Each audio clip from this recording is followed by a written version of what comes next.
Doña Cecilia, muchas gracias por atender al unicornio. Usted siempre ha sido muy amable con nosotros. Doña Cecilia, bueno, la vez pasada le comenté que hay mucha gente que piensa en usted todavía. A usted no la han olvidado como posible salvadora de este país, de todo lo que está pasando, de todo este caos.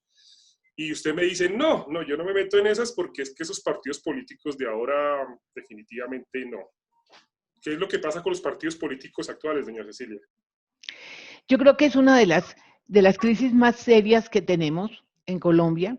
Creo que es una especie de fenómeno mundial, pero en el caso de América Latina, por ejemplo, uno ve, Chile todavía tiene unos partidos fuertes, ¿sí? Pero mire el caso de Colombia, es un desastre. Es decir, César Gaviria se adueñó del Partido Liberal como si fuera su feudo, donde predomina el nepotismo. Mire lo que está pasando con el Centro Democrático. Mire lo que Uribe le está haciendo al resto de candidatos o precandidatos. Está poniendo a su hijo, una persona que no tiene ninguna trayectoria, a dar opiniones sobre el salario mínimo, a empezar a figurar como precandidato. O sea, los partidos se han vuelto una especie, ahora sí, de descarado de feudos, es decir, y de nepotismo. Ante eso uno, ¿qué posibilidades tiene una persona que no pertenezca a esos clanes familiares? ¿Qué posibilidad hay que alguien que haya hecho méritos profesionales pueda jugar un papel? Ninguno. Entonces, yo creo que aquí tenemos una crisis de democracia, mire, y eso es un error que cometen mis colegas, los economistas. Los economistas nos vacunaron contra la política. Yo lo digo, yo soy de la Universidad de los Andes, y si a mí no me hubieran vacunado contra la política en el sentido de decir, no, ahora es la tecnocracia. Es la tecnocracia la que tiene que manejar los países. Yo creo que la tecnocracia ahora tiene algo en común con la política. Ambos han fracasado. La tecnocracia está manejando la economía del mundo y en particular de América Latina y de Colombia en particular con una visión que no permitió ningún diálogo. Miren lo que estamos. ¿Sí? Esto no se le puede atribuir solamente a la pandemia. La pandemia nos está golpeando más que otros países en América Latina. ¿Por qué? Porque aquí fuimos demasiado estrictos en ese modelo del consenso de Washington y aquí no hubo posibilidad de hacer un diálogo. Los economistas que siempre criticamos esto nos consideraron economistas de segunda. Y cuando aquí hay gente muy brillante, Jorge Iván González, es decir, hay mucha gente, Luis Jorge Garay, para solo mencionar unos, pero hay muchos más que no han podido entrar en el debate nacional porque esto ha sido un círculo cerrado, que además en este momento tampoco están abriendo el círculo. Cuando acabo de escuchar a Ricardo French Davis, uno de los economistas que yo respeto más, y está diciendo que la crisis del modelo neoliberal está llevando a que Chile probablemente va a salir con un nuevo modelo. Aquí ni siquiera se está planteando eso. Doña Cecilia, Entonces, en este momento no está con ningún partido, doña Cecilia López. no, mire, yo salí del Senado muy desilusionada, usted supo que fue mi tercer intento de ser precandidata del Partido Liberal, siento que a mí me sacrificaron como a otros por Rafael Pardo, y mire los resultados tan lamentables. Rafael un tipo muy capaz, pero pues no era la persona, pero Gaviria la impuso. Y después de eso yo me desilusioné y monté lo que yo creo que es mi verdadera vocación, que es la investigación. Entonces monté este centro de pensamiento que estamos produciendo investigación y haciendo muchas cosas. Estoy dedicada a eso y a opinar, sin duda. Pero es decir, ya está descartada del plano político, ya no se puede pensar como una opción. Pues, ¿cómo lo veo? ¿Pero opción de quién? Usted ha visto los que están moviendo, que son mis amigos, el centro, no hay una mujer ni para un remedio. No, es muy lamentable. Es que el machismo dentro de la política colombiana y dentro de los economistas, yo no sé cómo me he colado, la verdad. Y ni siquiera Pero pensar en una alianza con alguien de esa coalición que se está hablando para el 2022 para hacerle fuerza al Centro Democrático. pues mire, no sé, es que cuando uno está haciendo investigación también es muy difícil hacer política, porque entonces, aunque pues lo que yo hago es financiado internacionalmente, porque nadie en Colombia me apoya, de todas maneras ahí entra un poco uno en un conflicto, aunque yo creo que pues de alguna manera yo participo en el sentido de una política más amplia, es decir, de qué debe ser este país, en lo que yo considero que no es la política partidista, sino la gran política. En eso sigo participando ahora, esperemos a ver qué pasa. Bueno, ¿y cómo ve toda esta división del país, de Uribe, de Petro, pues inclusive hasta Sergio Fajardo ahí también metido? ¿Cómo ve todos esos personajes políticos y ese desgaste que se está produciendo en el país? Muy mal.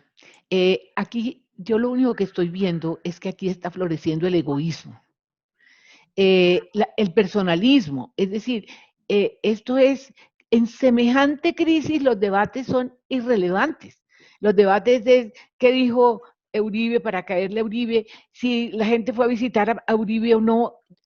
Yo estoy agotada con estas noticias. Yo creo que en este país el debate es otro.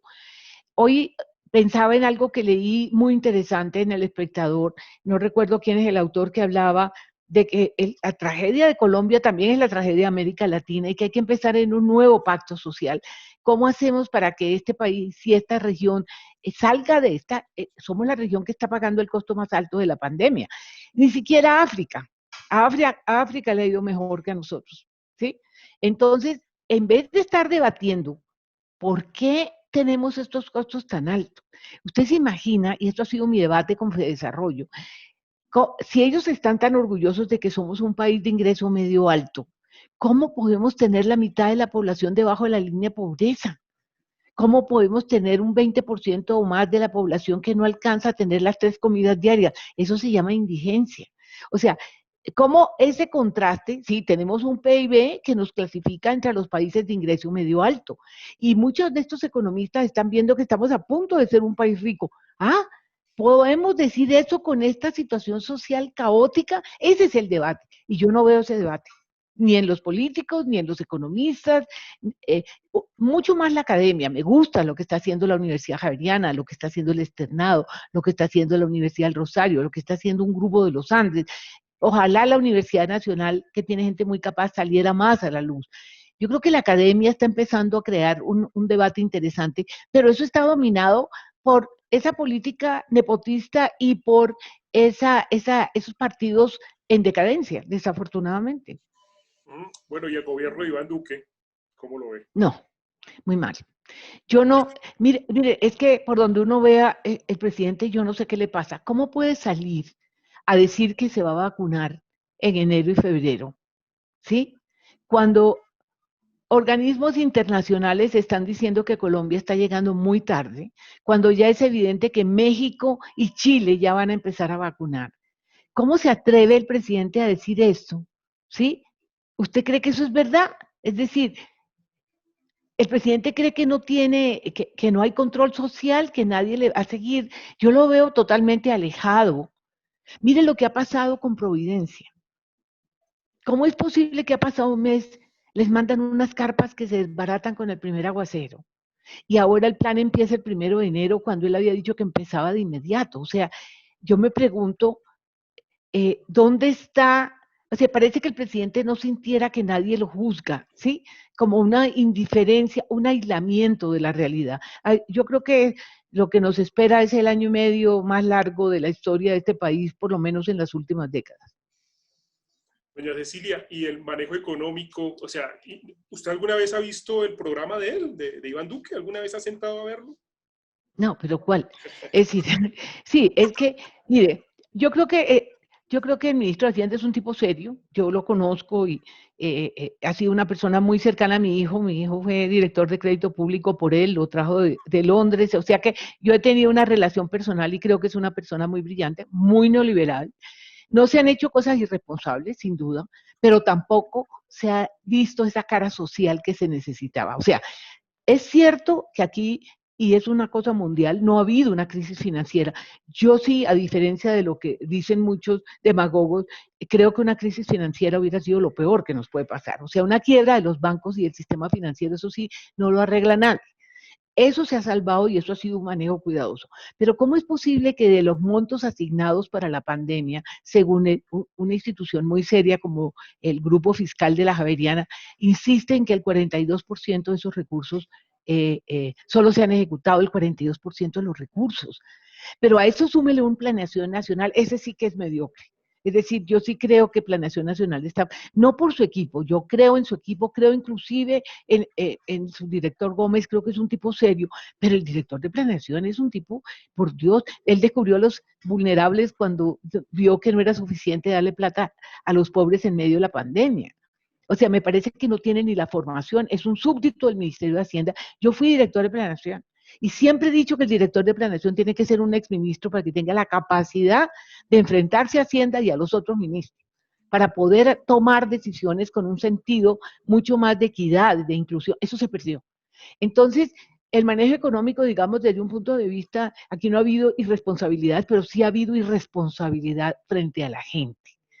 Es decir, no a los indicadores económicos, yo creo, han sido demasiado cautelosos, nosotros hemos debido endeudarnos más, bueno, ahora le va a tocar hacer la reforma tributaria, que era obvio, y que no puede ser igual a las que ha hecho siempre, tiene que poner a pagar a los ricos, tiene que quitarle los subsidios a las empresas, pero, pero yo creo que desde el punto de vista social han sido muy insolidarios. Usted hablaba del aporte que están haciendo las universidades, la importancia de que están tomando en este momento. De pronto alguien como Alejandro Gaviria, que viene de la rectoría de la Universidad de los Andes, ¿podría ser una buena alternativa para la presidencia? Yo creo que sí. Yo lo que no le veo a Gaviria es quién lo va a apoyar. ¿Sí? Es que acuérdense que esto es con votos. Ahora, él es un tipo fantástico. Yo creo que es una persona de las nuevas generaciones capaz, solidario, inteligente, tiene todas las virtudes. Mi única preocupación es que no le ponga el pie, que no lo mate el Partido Liberal, porque César Gaviria es capaz de matar a cualquiera que se le atraviese si no es de su gusto, y llegar a la presidencia apoyado por ese partido corrupto y nepotista me parecería un desastre. ¿Quién más lo va a apoyar? Esa es mi preocupación, ¿sí? Es decir, y esa competencia ojalá pudiera, pero en eso, mire, a mí me pasó, es decir, guardada las proporciones. A mí Gaviria me sacó en una de mis intentos de ser la candidata del partido, me sacó para ser cabeza de lista del Senado, me sacó para que no le compitiera a nadie. Casi no salgo, y me fue como a Los Ángeles, usted vio que fui la mejor senadora, todo lo que usted quiera, pero casi no salgo, cabeza de lista. Entonces, el tema de los votos aquí, y yo no veo con quién se pueda aliar una persona como Alejandro que no lo contamine. Ahora, él es tan inteligente y tan, digamos, tan ubicado en su realidad que yo creo que él eso lo evalúa, porque es que llegar solo, eso es muy difícil, a menos que suceda una coalición, no sé, habría que ver, pero sería uno de los candidatos buenos que podría tener Colombia. ¿Y a Humberto de la Calle, cómo lo ve? Pues mire, Humberto es un tipo muy capaz, muy serio, muy transparente, pero de nuevo está el problema del Partido Liberal, ¿sí? Tendría que romper mucho con eso y ojalá tenga digamos, la energía que se requiere. Ole es un tipo muy capaz, también es de los muy buenos candidatos, pero si no pudo cuando tenía el apoyo del Partido Liberal, ¿sí? Ahora, usted ha visto que está pasando una cosa muy grave que ustedes tienen que denunciar, porque los char y todos están yendo al ubérrimo. ¿Qué es esto? ¿Hasta cuándo tenemos que vivir con Álvaro Uribe? ¿Cómo así proponiendo leyes cuando ya no está en el Congreso? Unas leyes absurdas, como proponer en este momento reducir la jornada cuando lo que necesitamos es que la gente trabaje, que la gente tenga empleo y que se le dé oportunidades. Sí, o sea, ellos están haciendo unas propuestas, este señor es un demagogo y un populista, pero todo el mundo está pendiente de quién va al gobierno, todos los políticos van allá a arrodillarse, gente como los Char, no le da pena a Uribe con semejante escándalo de Aida, ¿cómo se llama? Merlano, que en algún momento tiene que explotar. ¿No les da pena? ¿No les importa? ¿Y Gustavo Petro? Mire, Gustavo es uno de los tipos más inteligentes de este país, pero el problema con Gustavo es que Gustavo es demasiado polarizante, ¿sí? Es decir, sí es un tipo que le cabe el país en la cabeza, pero por Dios es una peleadera, algo que también le está pasando un poco a Claudia. Claudia tiene que dejar de pelear con todo el mundo y por todo. Es decir, tienen que ubicarse, o sea, uno tiene, en política uno tiene que unir, ¿sí? No, aquí es una pelea y una guerra de todo el mundo con todo el mundo. Estamos agotados. Yo no sé cuánta gente en este país está dejando de leer noticias porque estamos aburridos de ver esta peleadera, cuando aquí hay problemas tan serios por resolver. Y bueno, ya Claudia, ¿cómo le ha ido en la alcaldía? Pues aparte de la peleadera. No, yo creo que ella es una persona seria, comprometida, ha hecho cosas, pero yo creo que eh, está aprendiendo. Es decir, uno tiene que ser un poquito más prudente. Es muy obsesiva con ciertas cosas. A mí en general me parece una persona muy capaz, con mucho futuro. tiene la ventaja de que es una persona muy transparente, eso me parece, pero yo la quisiera ver un poquito más madura. Bueno, está aprendiendo. Yo creo que en términos generales, pues estamos pagando unos costos muy altos, uno no sabe si se hubiera podido hacer mejor, eso es irresponsable, pero Bogotá está llevándose un golpe en la pandemia violento. Es decir, Bogotá está pagando un costo altísimo, es la ciudad que más duro le está dando la pandemia. Yo no sé, es irresponsable en este momento decir que Claudia lo ha podido hacer mejor, yo no me atrevo a eso. Yo creo que ella con los indicadores que tenía, pero cerró muy pronto, esa es la pregunta. Es que el golpe económico y el golpe de salud, es que miren, en este momento Bogotá debía estar en una situación mucho menos grave. Ahora, la verdad es que aquí no ha habido una crisis de salud y eso hay que reconocerse, ¿sí? Entonces yo creo que en general ella va bien. Como le digo, yo creo que tiene mucho futuro, muchas posibilidades y me alegro por ella. Ujú. Em, yo la noto demasiado pesimista, doña Cecilia, y pues, le voy a hacer una pregunta que lleva un título de un libro, y es, ¿en qué momento se jodió Colombia? Viene mal desde hace mucho tiempo porque hemos dejado que este país, que triunfo esta falta de solidaridad. Mire, para mí la negociación del salario mínimo me destapó lo que es este país. Yo no había visto nunca la insolidaridad de los poderosos de este país.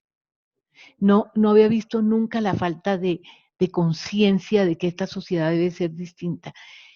Aquí esto se nos volvió, aquí hace mucho rato que la corrupción, la concentración del poder, la falta de tratar de tener una democracia más transparente, nos acostumbramos a vivir con la violencia y con la pobreza. Uy, ¿qué pasó? No, yo lo escucho. Ya, sí. Yo creo que esto hace rato que viene muy mal. Eh, yo creo que el proceso de paz era la oportunidad. ¿Sabe una de las cosas que yo no le voy a perdonar nunca a Duque? Que aquí no hubo posconflicto. Él tenía la posibilidad de que estos años fueran los del posconflicto. Mira, el posconflicto es el periodo tal vez más difícil después de un conflicto armado, pero los enemigos son otros. O sea, cuando uno pasa de un conflicto que tiene un enemigo, en este momento las FARC, pasa al posconflicto, que es a crear ciudadanía, que es dificilísimo, pero no es la lucha contra un enemigo. Este señor, con todo lo del Centro Democrático y por su debilidad de carácter y su falta de conocimiento del país, siguió la guerra. Nosotros seguimos en guerra y perdimos la oportunidad de empezar a construir el posconflicto. No estamos en cero, estamos en negativo. Mire la cantidad de masacres, mire la inseguridad, mire la violencia, mire lo que ha pasado con la policía, mire la corrupción del ejército. O sea, estamos en otra guerra. ¿Por qué? Porque la paz no podía ser un argumento cuando él ha podido ser la estrella del posconflicto. No lo hizo.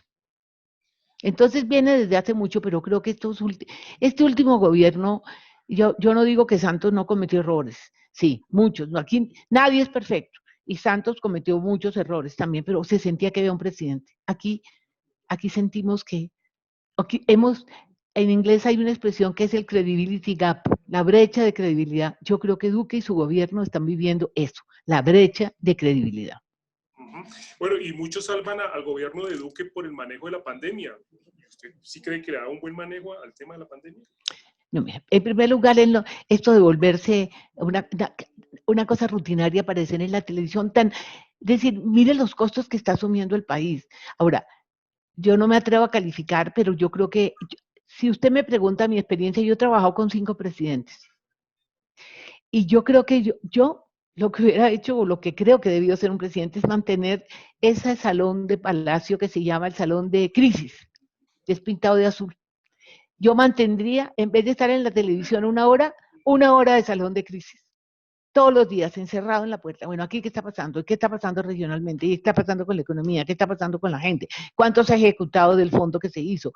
En fin, me parece que volverse una estrella, ni siquiera estrella, porque no ha tenido mucha acogida, de la televisión es una pérdida de tiempo para una situación que, yo no sé, todavía es muy difícil saber en qué va a terminar esto, pero este año la economía va a caer entre 7 y 7,5%. y podemos tener una pobreza. Luis Jorge Garay calcula que de pronto a final de este año, o sea, ya podemos estar acercándonos 55, 60%. Eso es inmanejable. Y eso debía tener este señor sentado con todos sus ministros unas horas encerrado viendo a ver qué hace. Bueno, y esa falta de solidaridad también se vio al comienzo de la pandemia, ¿no? De hecho, durante la pandemia, por ejemplo, con personas que les dijeron, bueno, los que ganaban más de 10 millones, que pusieron el grito en el cielo porque les iban a descontar una parte de su salario.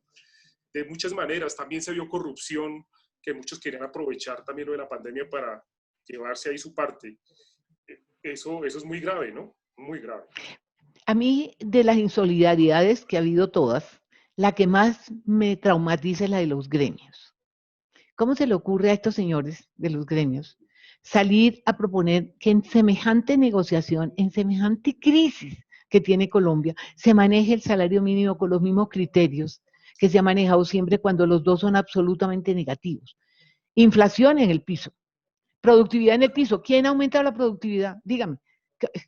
¿Cuáles son los sectores que pueden mostrar en crisis? Y resulta que su alegato es simplemente usarlo porque eso les da nada, un 2% de aumento. Pues sus mismos empresarios les han salido a protestar, ¿sí?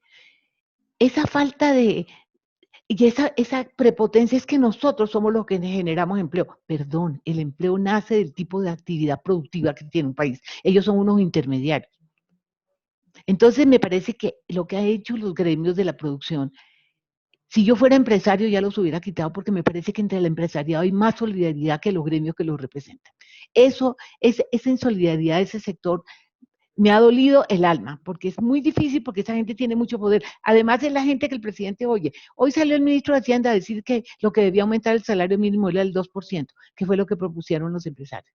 ¿Qué podemos esperar en este país de eso? En el Unicornio tenemos una campaña pues, donde queremos adelantar el voto obligatorio, que el voto sea obligatorio en Colombia, porque de alguna manera pensamos que eso puede ayudar a evitar esa compra de votos tan masiva que se está presentando en algunas zonas del país. ¿Usted considera que el voto obligatorio es importante o no lo ve tanto?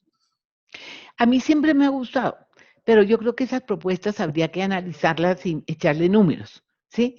Eh, yo sí creo que, pero fíjese que Colombia en momentos críticos reacciona y vota, ¿no? Y eso ha mejorado. Acuérdense que hubo una época que nadie votaba más de 30, 40% de la población. A mí me gusta en principio, pero yo creo, le repito, esas propuestas necesitan entender, es que mire, la compra de votos es parte de la cultura política, yo lo digo por mi región. ¿Cómo hace usted con esta gente que vive en esa miseria?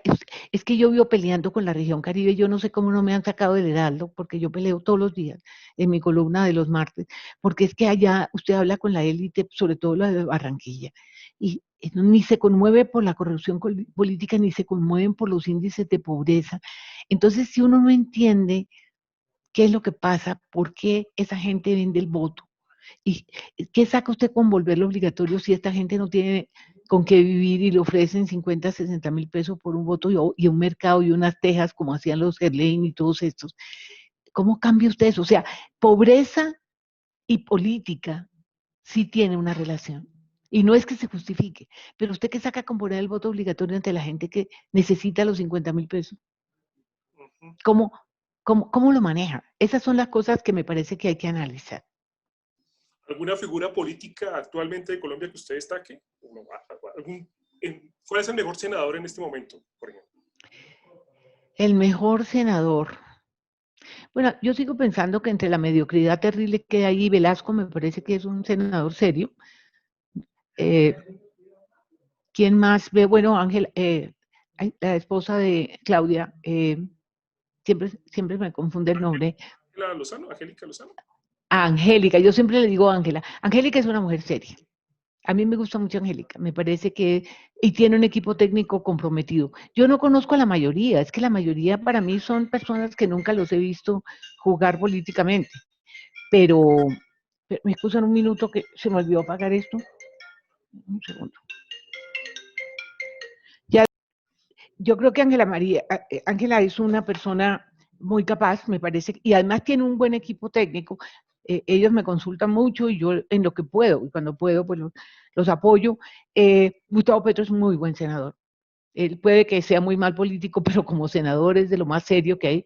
Yo los demás no los conozco. Allí hay una gente que yo jamás pensé que podía llegar a jugar un papel importante porque nunca los vi.